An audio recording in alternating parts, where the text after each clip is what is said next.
that I remember seeing a great meme going around one time, which is a good lesson to any politician, which is essentially, religion is like a penis. It's all right to have one. It's all right to be proud of it, but don't take it out and start waving it around. I shall bear that in mind, Peter. Yes, I shall keep that in my head and in my trousers. I'm glad. Yeah, I mean, and I agree with what you said about Kate Forbes, and I hold a very different theology to Kate Forbes, but she has the right to say what she wants to say. Where I think I have a greater issue with her is the way that in the public debate this week that she has almost lampooned every single Scottish National Party policy in the last 3 months. Now, John, in terms of are you a bit of an activist for the gay movement? I've had lots of people on the Godcast. Peter Tatchell was on recently, who's been an incredible advocate, not just for gay rights, but for civil rights and what over the years. I wonder, I wonder how somebody like you looks upon the church. I'm part of the Church of England, and we've been battling away over the last year quite terribly, really, about whether we should be blessing same-sex relationships. And as an inclusive priest, I've been shouting from the rooftops to advocate that. But somebody on the outside of the church, John, does it matter what the church thinks or does? In some respects, it does, because the church is still the establishment, and I've been disappointed, Alex, by the speed of progress for LGBT people in the Anglican Church. And I think you were at the synod meeting where it was decided priests will be allowed to bless civil marriages of same-sex couples. And I recognise that there are opposing views, but the blessing really isn't enough. And full equality for LGBT plus Christians still seems a distant hope, and it will push more people away from the church. LGBT couples still can't marry in church.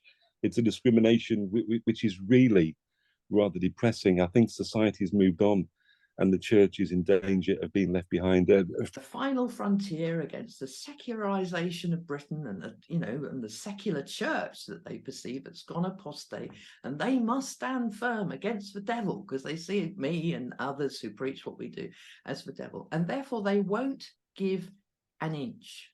I mean, not even a breadcrumb of an inch. And that's what we saw last February, was a pushback, and yet Synod, which is the debating chamber, the power chamber, if you like, voted to move forward a very small step, the smallest step that the bishops could come up with. And the Conservatives threw their toys out the pram and said, no, you're asking us to do the impossible. We can't do that. We need to be mild prayers, honestly. I mean, you mentioned Via Media, a piece that's come out today, which I haven't yet plugged on social media, but will do, which is arguing that actually even the prayers in the prayers of love and faith are not even mentioning the fact this is actually a couple. They're making out it's friends, just friends. So it's become even smaller than I thought it was going to be. And I don't know where we go with that, because the alternative is, shoot the whole thing down in flames like we did in 2017. Then what? We've got nothing. Starts with me having this revelation as a young Black woman, not that young actually, when I was in my 20s, a sudden realization that God is not white. And that's despite me every time I pray or imagine God or imagine Jesus, I would picture a white person, because I've grown up in this context in which every image that we see is of God being white. I think some people fall into the trap of thinking, well, Chinese people see God as Chinese and Black people see God as Black. Yes, there's different depictions, but the predominant image of God is white. It's not just about images, though. Like, images aren't the point that I'm trying to... Drunk. Every time I did mess up, I was drunk, if that makes sense. Because I had many, many times where I was drunk, but didn't end up in trouble. But when the trouble came along, it was always on the back of me being drunk. And, and like I say, the penny just didn't drop. It really didn't. And whether that's ignorance or, I think it was I think from large parts of it, it was a complete lack of understanding of what actually alcoholism is. You know, when I have an acute understanding of what it is now, and I didn't at that point. You know, I had nowhere to go or turn with it until I actually did sort of surrender on that one day when, you know, I've had enough now. This is me done. I have options here. I either take my own life or I try and get help. And thankfully I got help. It feels really pertinent talking about this with, you know, a guy who used to play for Blackpool as well, after what's happened there against my beloved club Burnley, and the consequences of violence, and obviously not knowing what's happened. But it is terribly sad, isn't it, that these things, similar to what we're doing now, go back on the past, you know. Takes a long time. Takes 50 years at least to have something to talk about for a long time. Yeah, that must be lovely for you though, to be held in that regard by the darts community. You know, you really are. You know, I mean, that word legend does get thrown about, but you know, people of my generation and people of this generation, you know, pick out a name from darts, and your name's going to be there, isn't it? Which I'm thankful to, yeah. And then it's not that I planned it. It's what happens in life, isn't it? That happened to be what's happened to me, you know, and other people actually gone out of the game because they can't play anymore. Some have carried on, the money now is incredible. So that if they do well for about 5 years, they can actually afford not to play again. Yeah, I think, not an awful lot of deep love for one another. And after somebody who's worked for Argos, as I haven't explained about in my book, you know, representing managers at senior level, the difference is vast. You know, the Argos, the secular world was friendly, welcoming, encouraging, supportive. General Synod seems anything but that, and I wonder if you feel it's fit for purpose or whether or not. No, I mean, I've always said that I've always joked that I have a group of friends who should have a contract taken out on my life if I ever end up on General Synod, because it would be a kind of mercy killing. Those awkward Christians for this generation, and maybe that's what we're called to be. It's not comfortable for us either, but maybe that's why I'm here. I'm never sure why God called me to the church, really. It all seemed like a very strange idea, but, you know, that's God's fault. I think a lot of priests think like that, actually. Yeah, quite. A few weeks ago, I was in a meeting, Charlie, where a conservative evangelical said he was embarrassed to be part of the Church of England, which saddened me greatly. I wonder what you think. You know, if the church does move forward and if ultimately becomes more inclusive, but the conservative wing of the church moves away, is that a price worth paying? Well, I don't think it has to happen. I think it's a choice. And we've heard a lot about people breaking away, which feels to me to be often sitting in the realm of threat rather than in the realm of wanting to have a constructive conversation. At the moment, the reality is that for many conservative evangelicals, there is a refusal to compromise whatsoever. And even the idea of compromise is itself a compromise. And so in a sense, if people are unable to live in a church where there are differences of opinions that are being honestly expressed, well, I'm not sure how we can call ourselves a church at that point. That the work's already done there.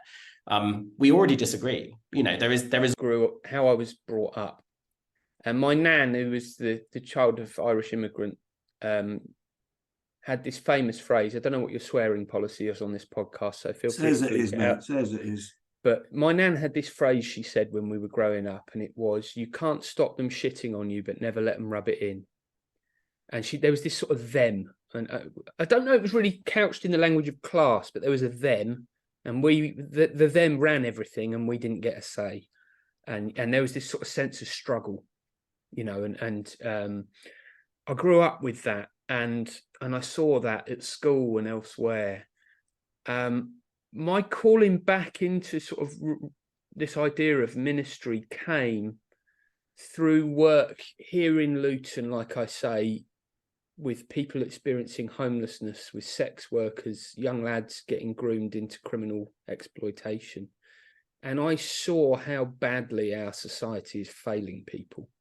So within the tradition of Catholic social teaching, we were threatening who were abusive, in my opinion. The way, it was just the way, you know, we treated them as dirt on your shoe.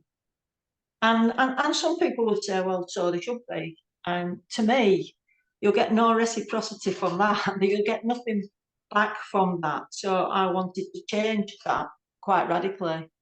And I wanted the offender managers to treat them very firmly, to manage them, but to treat them with dignity, because they were still human beings.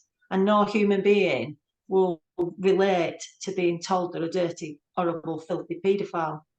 They'll never change. They may never change anyway, but they will, you know, they'll never respond to that. So what happened was, I had a boss that I went to, and they said, it's your department, do what you want. So I changed the way that we managed those individuals, or I made provision to change. And I offered people, if they wanted to leave the department, they could. And a few did. But I'll tell you what, Alec, you know, when you get a sex offender that rings up the department and asks to speak to their offender manager and says, I've been on a bus today and I can't stop looking at that little boy that travels in front of me, and my urges are getting stronger and stronger, help me. You know, when you get that phone call, rather than dealing with that child in the after effect, you think to yourself, you've got something right. And that's how I saw it. I saw that people, whoever they are, you know, I can't imagine Jesus Christ walking up to anybody and treating them like dirt on his shoe. It wouldn't have done it, you know. A sort of what I'll call an unthinking liberalism rather than a principled liberalism. A sort of anything goes, you do you, without thinking, well, what if anything goes means that I dress in a nappy and, you know, poop on the train and say that that's because I'm a baby? Or what if anything goes?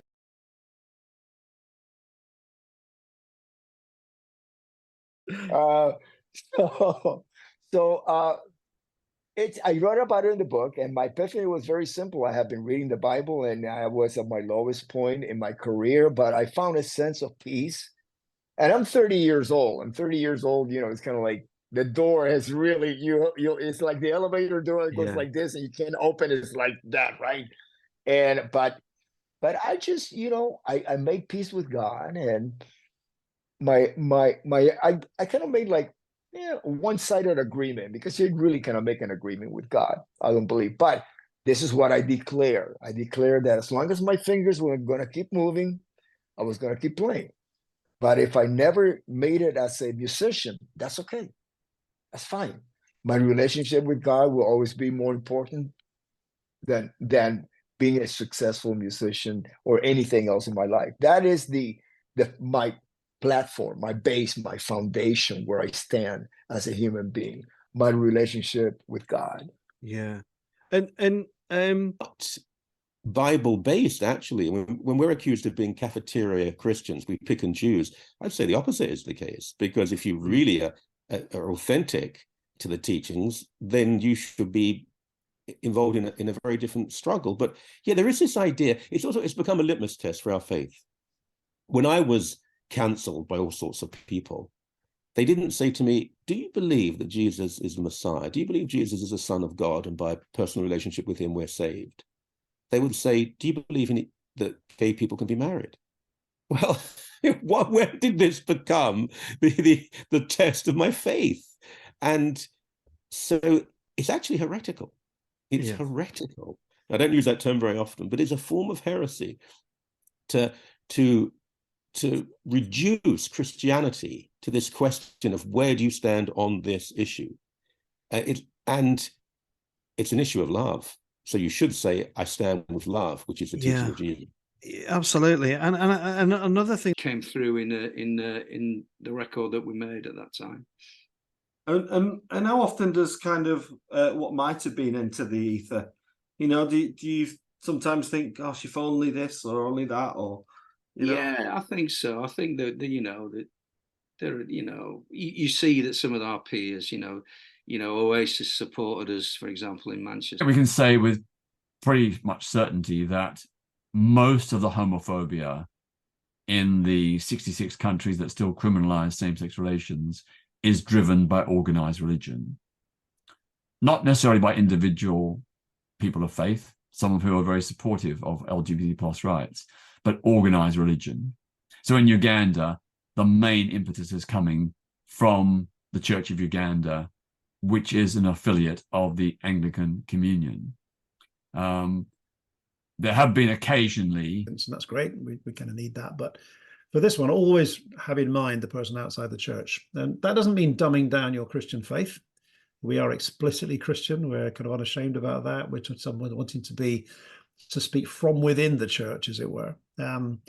But always addressing that person outside the church. That's actually quite a good discipline. I found that actually just trying to learn to do that myself when I write for the site. I'm not writing for a Christian audience. I'm writing for an audience outside the church. And part of the aim of that is to enable, obviously most people who read a site like this will have a faith already, and that's which is fine. And hopefully what they read will help them see how Christian faith relates to some of the issues that are going on in the world today. But also the kind of thing that you would feel quite easy passing on to a friend. So for example, we've done an article recently on the Christian faith of Ludwig Beethoven. Now you might think, okay, I'll read that, it's kind of interesting, but who do I know who likes Beethoven? I'll send that on to him. We do one on Taylor Swift, you might want to. So the idea is to kind of, it's something that people who have a faith can both learn from themselves, but also use to pass on to other people to stimulate conversations and to enable people to see that Christian faith has got something quite distinctive to offer the rest of the world and open up a whole new view of reality. And regarding Synod, Graham, I mean, it'd be very easy for me to follow the normal line, but most people inside the church know that there's a huge dispute and chasm between those who want to bless same-sex relationships and those who don't. But just to extend that discussion a bit further, because people in the church know that argument exists, and we could talk about that all day long. But beyond that, that discussion in itself, what is that saying to the outside of the walls? What is that saying to a society that has moved on? I was talking to Anderson Jeremiah about this, who's a theologian at Lancaster University, and he's saying that kids are different. They've moved now from being a place where they will be told what to think or what to believe to a place where they will question everything. So in that subject matter, what would your comment be? Yeah, I mean, I think you're right. I mean, it's something which, on the one hand, as you say, like you, I've been struck by sometimes how little it's reported outside the church, that it's as a kind of internal fight we're having that actually not that many people outside the church are interested in. I think the other thing I'd say about it is that like anything, the church has always had disputes and arguments amongst ourselves, and one of the things that we do within the site is, one of the things we try to avoid is to get involved in the internal conversations or the internal sort of fights that we have. But on the other hand, it seems to me that it is an opportunity to be able to talk to people outside the church on, well, why is there a fight going on in the church about it?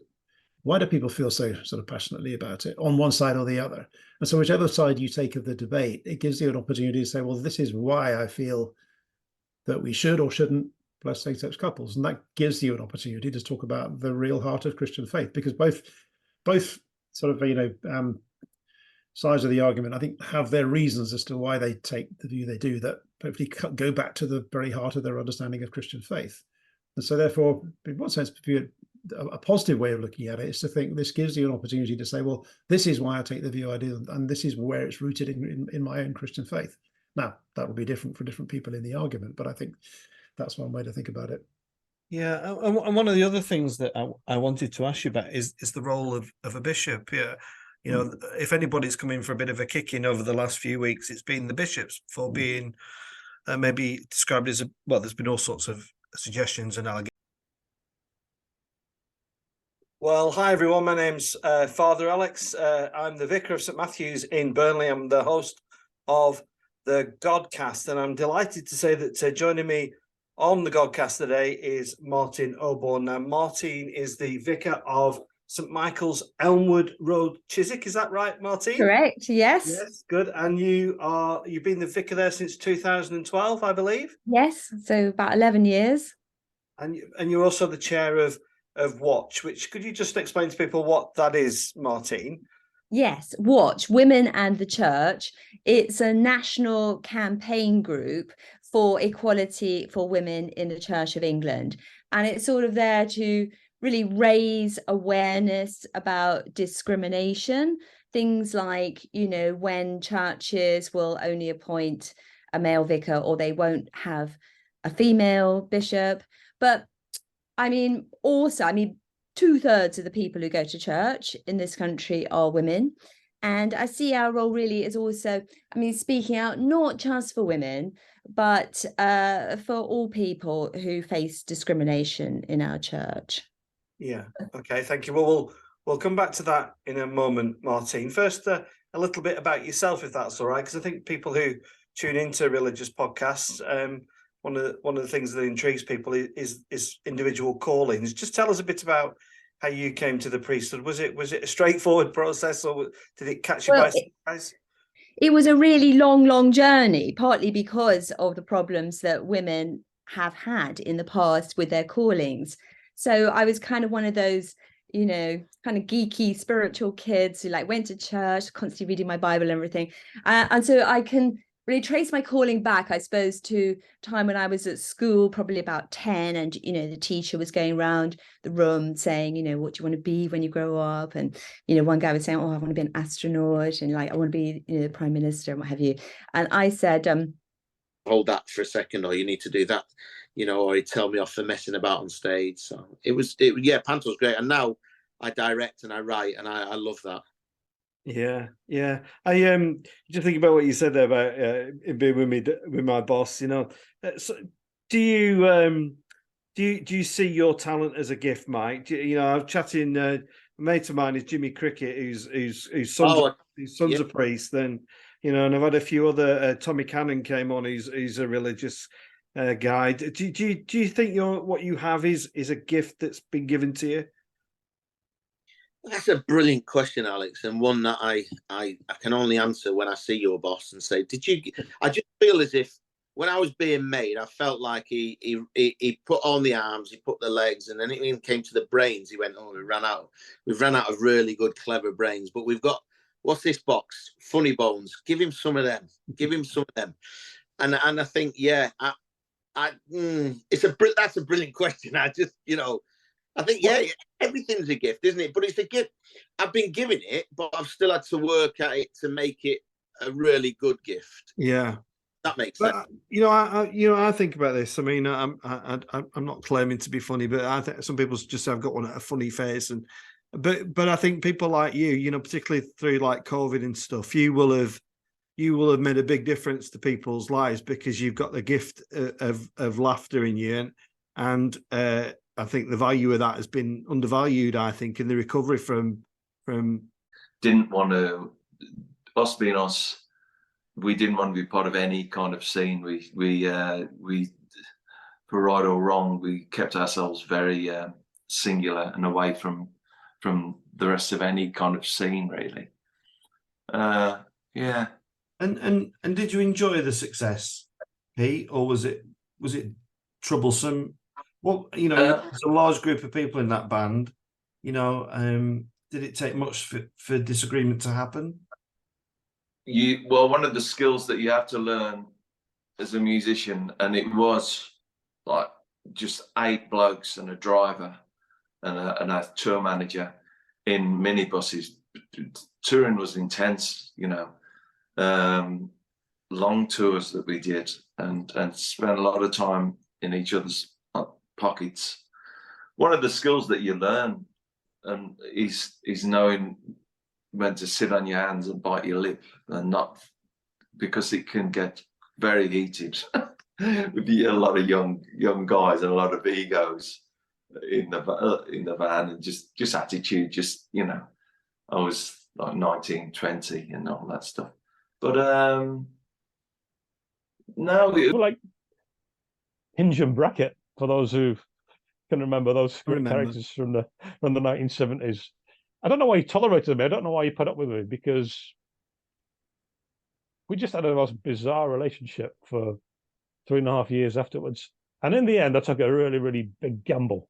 and I knocked him, seriously knocked him, irritated him, and it could have finished me, but it worked. Thankfully, the gamble worked, and then we got back on side with each other again, and things were more or less good thereafter. But like I say, I'm daft as it sounds, I'm the only guy on the planet who spent 25 years on the inside with him in a working capacity, in a journalistic capacity. David Meek, the late great David Meek, did the full 26 years between 86 and 95 as a Manchester Evening News correspondent. Then he wrote Sir Alex's programme notes after that. Stuart Matheson of the Manchester Evening News did between 1995 and 2013. But I did the longest stint between 1988 and 2013, 25 years in total. And they were amazing years. They were, the thing about writing them is, and if I ever do publish them, it is an honest assessment of this is what it is like working in football journalism. This is what it is like being around a huge, iconic and powerful figure like Sir Alex. It's not slagging anybody off or anything like that. It's just how Me for Trade, which is the one that most people are focused on. Time will, I think, prove we've got it right, and you're beginning to see that in the last year. Yeah, I mean, my worry. I mean, I worry about it, about whether I made the right decision, and I'm going to use a very, very, very basic analogy, Nick. It might surprise you. Through the jar of a jar of Robertson's marmalade which is my favourite breakfast accompaniment, and I paid £2.30 for a jar of Robertson's marmalade last week, and I couldn't believe that. I pay it because I love it, but I couldn't believe how expensive it was. And I came away thinking, is this because of Brexit? Is this because of Ukraine? Is this because of bad management, poor governance? And I really don't know the answer. What would you say? Well, I would say, as in ever, as in Me for Trade, which is the one that most people are focused on. Time will, I think, prove we've got it right, and you're beginning to see that in the last year. Yeah, I mean, my worry. I mean, I worry about it, about whether I made the right decision, and I'm going to use a very, very, very basic analogy, Nick. It might surprise you. Through the jar of a jar of Robertson's marmalade which is my favourite breakfast accompaniment, and I paid £2.30 for a jar of Robertson's marmalade last week. And I couldn't believe that. I pay it because I love it, but I couldn't believe how expensive it was. And I came away thinking, is this because of Brexit? Is this because of Ukraine? Is this because of bad management, poor governance? And I really don't know the answer. What would you say? Well, I would say, as in ever, as in a very professional way, because if there aren't standards in place, if there isn't some level of expectation, you're going to fail almost on a perennial basis, aren't you? So what's the kind of the ground rules that you set, Brent, at your club? Well, I always look at it this way. I know I've always used this philosophy, well, certainly since I've been at Bacup, I've always used the philosophy is that I try to manage and run this football club on the template of a football league club, but with no money. And it doesn't cost anything to be professional. You can be professional. It don't cost anything. It's all about preparation. So, let's get it right. If you prepare right, and I'll give you an. David, I can ask you so many questions. Let's talk about. I want to bring the church in a little bit, if that's all right, because you are an openly gay man, and I'm part of Inclusive Church, and the church has been in the news in the last week because of this failure, in my view, to legitimise and legalise gay marriage. Do you think the church is actually relevant anymore to secular gay people, first and foremost, but also, there's a lot of gay Christians. I know a lot of gay Christians, Well, what's your take on it, David, in terms of the church and as an institution and its role in society now? Well, I'm a Christian. I was brought up, I was served as an altar boy in a Church of England church. I sang in the choir. It was very much part of my life. And I feel very abandoned by the Church of England. I think it is a terrible institution.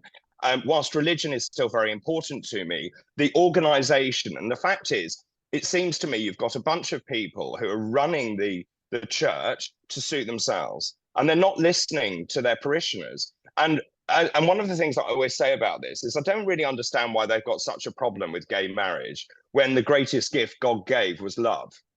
The more conservative evangelical approach to Christianity is a matter of indoctrination. And you talk about your students coming to you. Again, you know, I know a few 18, 19, 20-year-olds in my own house. They seem to be up for education, but deeply opposed to indoctrination. And I was wondering if you think it comes down to that fundamentally when we're teaching people. Definitely, I think one of the fascinating things with the current generation is that what we learned, you know, most of us in our seminaries and in our education, where we need to learn the critical engagement with whatever we receive. It's something that we learned. But this generation, right from their childhood, they question. They don't take anything for granted. They won't take anything no for an answer. They want to engage. They want to have a debate. They want to, because they have grown up in that free thinking society, particularly in the European context. And also from my own experience, even in what is now called the Global South, which is equally technologically exposed to the wider realities of the world. Therefore, I think when it comes to questions of faith and doctrine and belief, the reason that, you know, the fact that 60% of young people in this country don't want to be part of any organized religion is that because organized religion in very often doesn't allow that debate, doesn't allow that questioning. Fighting the good fight until I die. Are you a forgiving person, Melanie? Yeah, I forgive everyone. You know what I learned to do when I meditate as well, and I learned this through meditation, is sometimes they'll say, think about a neighbor and just send all the love to a neighbor, and then it'll say send love to somebody that hurt you. And when I very first heard that, I was in my meditation going, I'm not bloody doing that. And then I suddenly thought the person that really hurt me the most, and I sent love to him, and I send love to everybody. Always. Yeah. It's a fallback position for me now. Do you know, Melanie, why I'm asking you that is that we have lots of people who are quite hurt who come to our church, and some of them find it really difficult to forgive because of the damage and the hurt that's gone on to them. Yeah. And I always say to them, you know, forgiveness is a wonderful thing to be able to do. It's not easy. No. But just, can you encourage people, maybe offer some wisdom? Right. No, God, I mean, wisdom, that just flags it up as I've got to say something really bloody wise. So don't put that pressure on me. But one of the things I will say, I mean, I've got a really bad memory as well. So I forget the pain that I've experienced, which helps with the forgiveness. But ultimately, holding pain hurts you. And I realize when anything has ever come into my life that has really, really wanted to take me down, I have to dig deep and find out why I allowed it, why I didn't love myself enough to stand up for myself, and work on that. Use all your energy on working on that, because that person is not you. They have their own, and